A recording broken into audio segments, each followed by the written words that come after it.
திமுக தலைமையிலான கூட்டணியில் 2019 நாடாளுமன்ற தேர்தலிலும், அடுத்து நடந்த சட்டமன்ற தேர்தலிலும், அடுத்து நடந்த நாடாளுமன்ற தேர்தலிலும், இடையில் நடந்த உள்ளாட்சி தேர்தல்களிலும் நாங்கள் கூட்டணியில் இடம்பெற்று மதச்சார்பற்ற இடதுசாரிகள், விடுதலை சிறுத்தைகள் உள்ளிட்ட மதச்சார்பற்ற சக்திகளோடு நாங்கள் கூட்டணியில் பயணித்து வந்தோம். இந்த சூழலில் இந்த சட்டமன்ற 2026 தேர்தலுக்கான கூட்டணி பேச்சுவார்த்தைக்கு திமுகவால் அழைக்கப்பட்டு கட்சியின் முன்னணி தலைவர்கள் அண்ணா அறிவாலயத்தில் முதல்கட்ட பேச்சுவார்த்தையில் ஈடுபட்டோம். அப்போது திமுகவின் பேச்சுவார்த்தை குழு தமிழக வாழ்வுரிமை கட்சிக்கு இந்த தேர்தலில் ஒரு இடத்தை ஒதுக்குவதாக அறிவித்தார்கள். நாங்கள் அப்போது ஒரு இடத்தை நாங்கள் ஏற்றுக்கொள்ள முடியாது என்றும், எங்களுக்கு கூடுதலான இடங்களை ஒதுக்க வேண்டும் என்றும், அதற்கும் அடுத்தபடியாக இடங்களை ஒதுக்குவதில் முன்பின் இருந்தாலும் தமிழக வாழ்வுரிமை கட்சிக்கு என்று ஒரு கொள்கை, கோட்பாடு, லட்சியம், ஒரு அறம் சார்ந்த அரசியலை நாங்கள் மேற்கொண்டு வருகிறோம். அதனால் தமிழ்நாட்டில் வாழ்கின்ற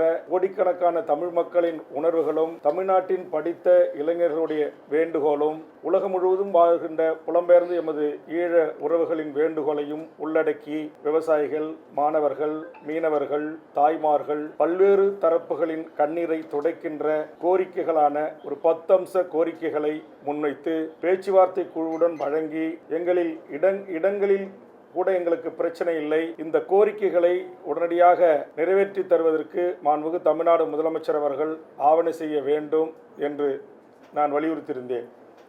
அதே கோரிக்கைகளை பல ஆண்டுகளாக தமிழக சட்டமன்றத்தில் நான் வலியுறுத்தி பேசியிருந்தேன்.